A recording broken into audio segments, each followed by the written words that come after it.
Hello, I'm in a 2015 Jeep Compass, and today I'm going to show you how to add coolant. So first you open the hood, and then towards the passenger side you should see your coolant reservoir. As in here, this is the top to where it would lead to your radiator and some of your other lines through the system.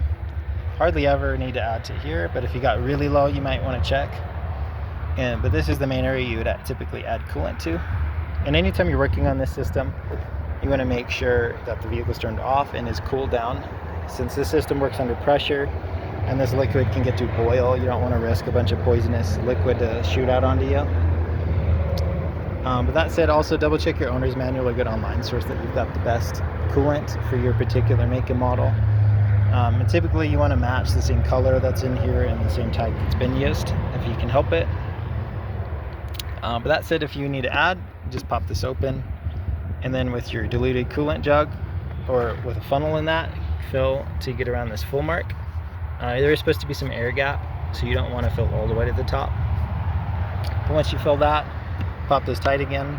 If you need to check in here, you just push down with a little pressure and twist about twice, and then just lifts right out and you'll see coolant right there in the middle. And then when you're done, make sure you get this nice and tight again the way you found it, because you don't want any leaks through this for sure. And at this point, with it all filled and tight, I would turn the vehicle on and let it run the new coolant through the system.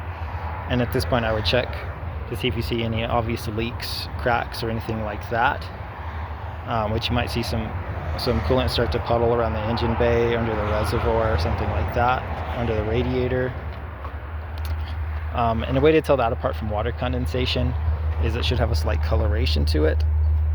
It would have a slight sweetness smell. And you don't really want it on your skin, but say you have a glove on and feel it, it'll feel slightly slick compared to what water would feel like.